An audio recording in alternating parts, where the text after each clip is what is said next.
Hello, I'm Isaura, and welcome to How About a Story's Season of Fear.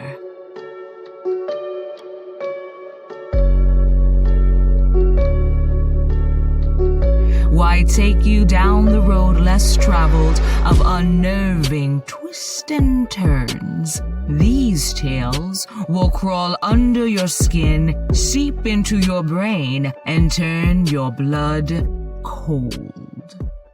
Today's tragedy has been retold from generation to generation.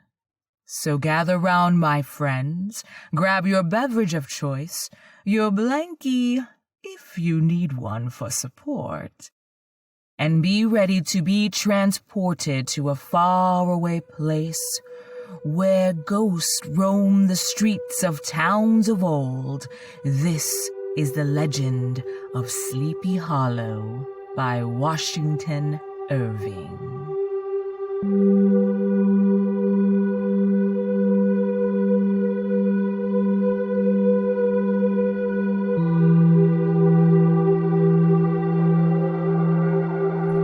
On the eastern shore of the Hudson River lies a small market town called Greensboro. This is also known as Tarrytown in the great state of New York. It is said that this name was given by the housewives that lived nearby because their husbands had the habit of hanging or tarrying around the local village tavern on market days. Not far from this village is a small valley surrounded by hills and with a lovely brook. This place is said to be so tranquil that on occasion you can hear the sound of a woodpecker. I remember my first experience squirrel hunting as a youngster. I wandered into a glen around noontime.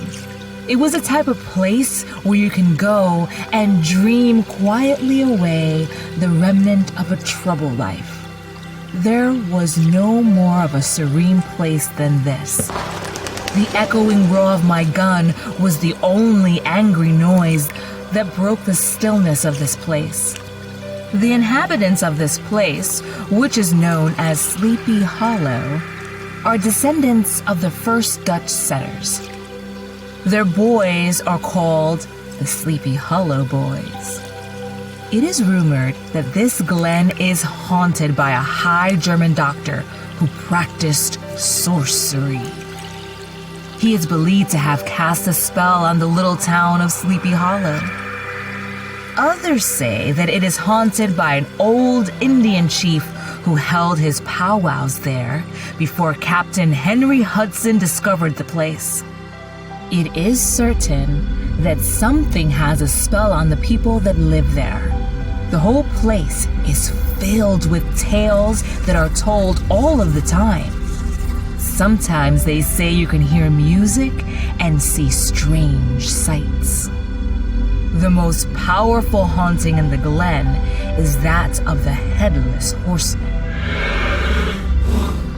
Some say he is the ghost of a Hessian trooper, a British mercenary whose head was shot off during the Revolutionary War. Anyone who has ever lived there has seen him riding at night, as if on the wings of the wind. He travels through the glen, past the church, and down neighboring roads. He became known as the Headless Horseman of Sleepy Hollow. During a remote period in American history, lived a teacher by the name of Ichabod Crane. Crane was a native of Connecticut. He was described as a tall, lanky man with long legs, a small head, huge ears, and a long nose. He gave the appearance of a homeless person because of his baggy clothes. Ichabod was an itinerant school teacher who came to Sleepy Hollow to fill the teaching vacancy. Crane's schoolhouse was a one-room building made of logs. The windows were dull, and they were partly patched with leaves of old copybooks. The school was situated in a wooden area close to a brook. Children's voices could be heard, as well as the authoritative voice of Crane, who believed in the maxim, "Spare the rod and spoil the child." He administered punishment with discrimination. His rod passed by the weak, but the tough-headed students got double portions of the rod. However, his punishments were always followed by the assurance that the young student would remember the punishment and thank him in the long run. He made sure to keep on good terms with his students because he was frequently a visitor in their homes. Crane assisted the farmers with their chores, and he would sit for hours with the little ones on his knee. Ichabod Crane was considered the master singer of the neighborhood. He added to his income by teaching music, and on Sunday mornings, he served as choir director. His voice resounded far above all the rest of the congregation, and his education and accomplishments made him an important figure among the women. You would see him on Sundays during and after church in the company of the country damsels who admired his conversation. There were evenings he spent time with the older Dutch wives, listening to all the tales of Sleepy Hollow. He shared stories of witches and witchcraft in Salem. In addition, Crane was prone to carry gossip from one house to another. Ichabod was well-read. He was quite knowledgeable of Cotton Mather's history of New England witchcraft, and after school, he would often retire to the brook. He would lie there reading Mather's book until dusk. Then, he would make his way to his farmhouse as he traveled through the woods, listening to the sounds of nature.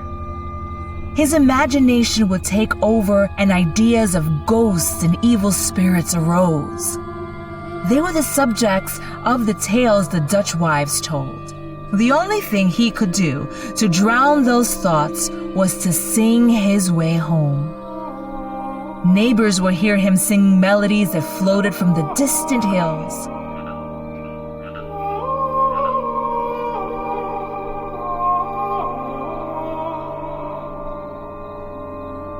All the while, Ichabod walked towards home, questioning every rustling shrub, sounds of howling from the trees, glares from the distant windows, shadows and shapes, and the sounds of his footsteps. All these, however, were mere terrors of the night, phantoms of the mind that walk in darkness. Ichabod held music classes one evening each week. One of his students was 18-year-old Catharina van Tassel, the daughter of a prominent Dutch family. He was drawn to the beautiful girl. He visited her home, which was the mansion of her father, Pilatus van Tassel, who was a proud man that was not caught up in his wealth. He took care of his family on his vast property, which was situated on the banks of the Hudson River. As he entered the mansion, Ichabod's mouth watered as he pictured himself living such a wealthy life, and he desired Catharina even more. He knew that she would inherit all that his eyes beheld. Immediately, his imagination flourished with the idea of how he could turn it all into cash and move Catharina and their children to Kentucky, Tennessee, or only God knows where. Ichabod began to plot how to gain the affections of Catharina. There were difficulties to handle. Catharina had many admirers who were always watching each other. Abraham was the chief competitor because Catharina encouraged his advances. This suitor was a handsome horseman, and he was the hero of the country. Ichabod described him as Herculean. Abraham was known throughout as Brom Bones. The neighbors looked upon him with a mixture of awe, admiration, and goodwill. And when any madcap prank or rustic brawl occurred in the vicinity, always shook their heads and warned Brom Bones was at the bottom of it. Such a formidable rival would discourage the average man, but not Ichabod Crane. Ichabod's advances were subtle. He used his music position as his cover, which gave him many opportunities to visit Catarina. As a result, a feud arose between Bram and Ichabod. Ichabod became the object of whimsical persecution by Bones and his gang of Rough Riders. They stopped up the chimney at the time he was having his music class. They broke into the schoolhouse at night and they vandalized it. Worst of all, Bram Bones ridiculed Ichabod in front of Catarina. Bram even taught his dog to howl whenever Ichabod was teaching music. All these antics went on for quite some time. One fine autumn day, while his students were working in the schoolhouse, an African-American man came to the school. He was riding on a half-broken colt. He brought Ichabod an invitation to Meneer Van Tassel's party. Ichabod dismissed class early without having the students put away their books or clean up. He devoted extra time to prepare himself for the party so that his appearance was stylish to his mistress. He borrowed an old broken-down horse from his neighbor. Ichabod was a suitable figure for such a steed. The horse's name was Gunpowder, which suggests that he must have been fiery at one time. As he rode to the house, he imagined the types of food that would be served to him by Catrina's own hands. He filled his mind with wonderful thoughts of the evening to come, until he arrived at the Van Tassel's mansion. In addition to the farmers in the area, there was his rival. Bram Bones was the hero of the scene, having come to the gathering on his favorite steed, Daredevil, a creature like himself, full of metal and mischief, and which no one but himself could manage. As Ichabod entered the parlor, he gazed upon the delicacies of his imagination, and he enjoyed them all as he contemplated owning all around him.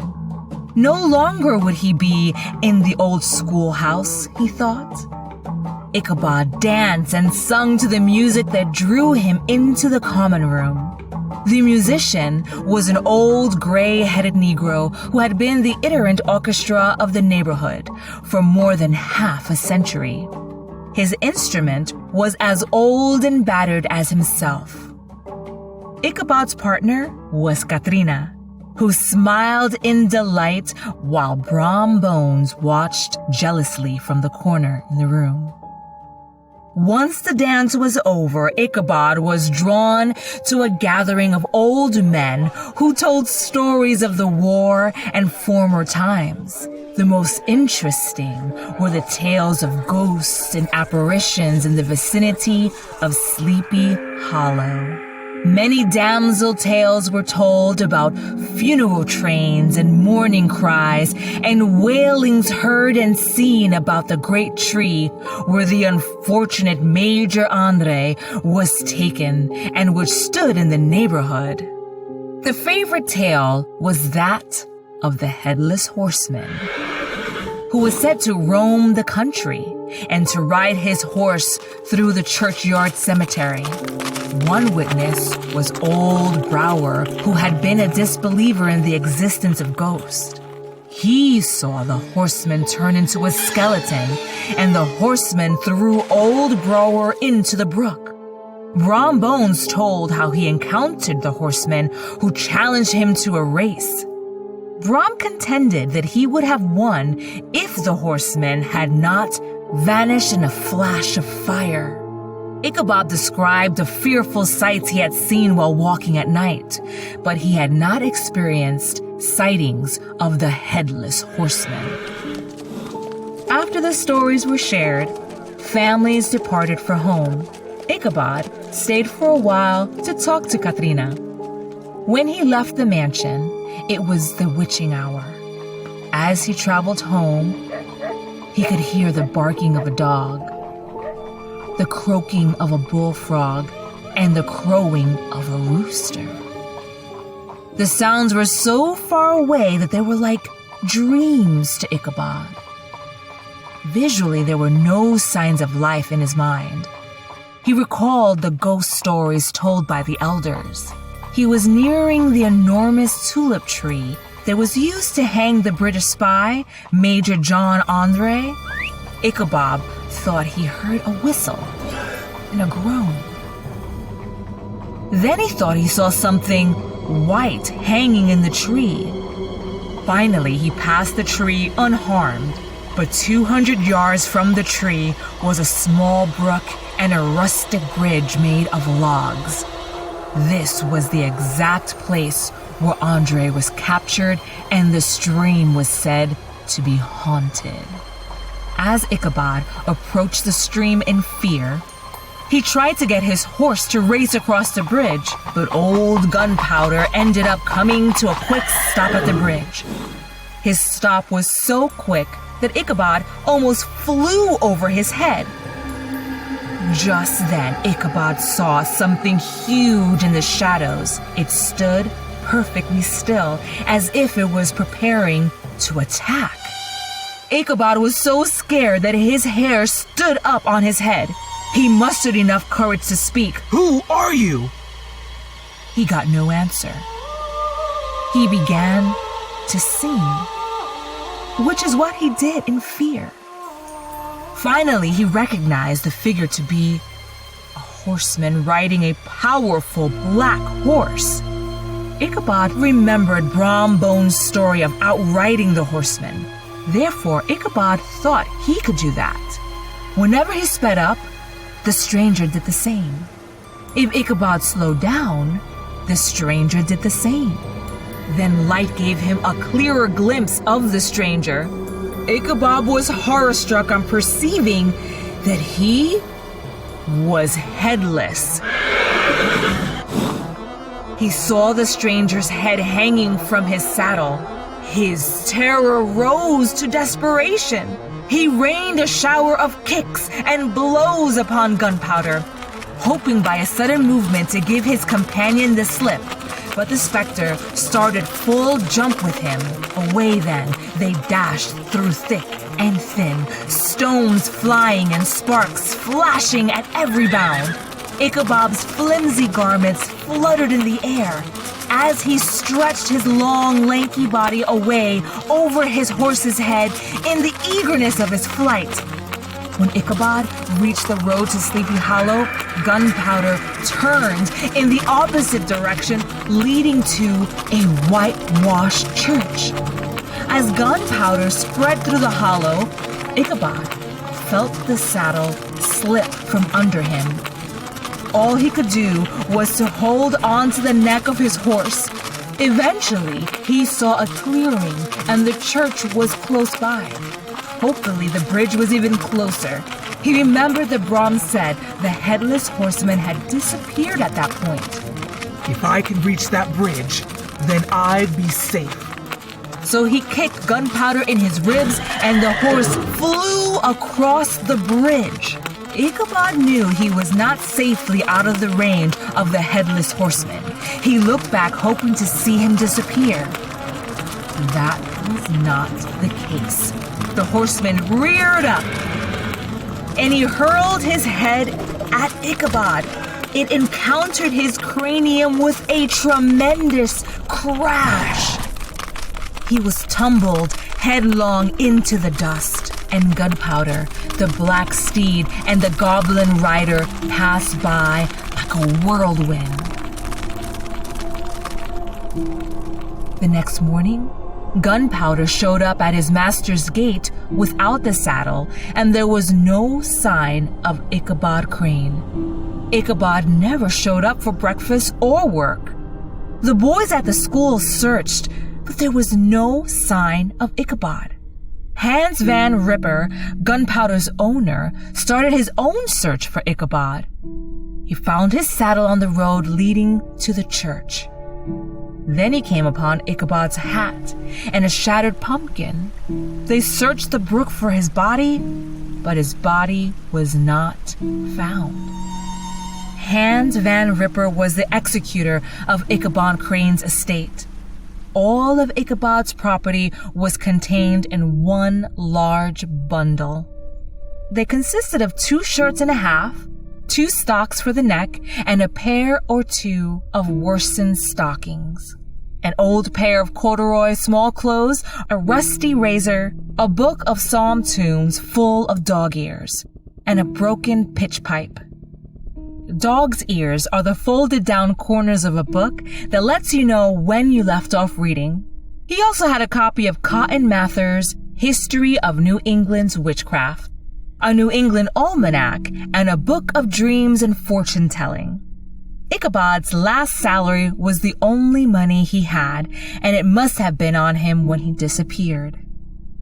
The people of the town who gathered at church that following Sunday came to the conclusion that the headless horseman had taken Ichabod. No one saw any other reason for his disappearance because he had no family there and he had no debts. The school was moved to another part of the Hallow and another teacher was hired. Several years later, an old farmer came to town for a visit.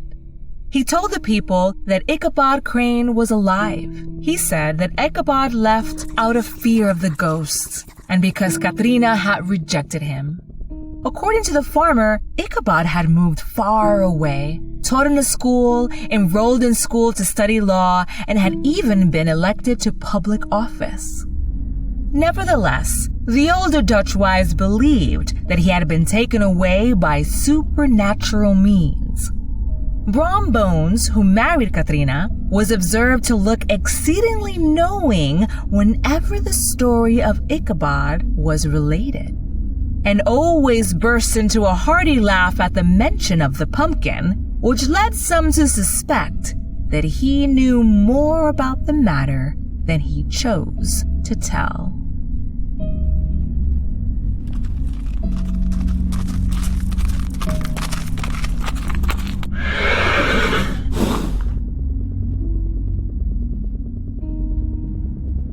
Now that was a story of Sleepy Hollow by Washington Irving. This story was also recommended from one of our fellow spooky enthusiasts on Instagram. This is one of his all-time favorite scary stories, so thank you for the recommend. Thank you so much for listening. Please subscribe so you can stay up to date with all new episodes. Maybe stop by our Instagram page and say, boo, come on, it's Halloween. This podcast was performed, edited, and produced by me, Isaura Vanegas. And until next time, my friends, what stories will you be getting into? Stay spooky. Special thanks goes out to Jason Showard for helping out with all technical aspects of sound. Thank you, thank you, thank you.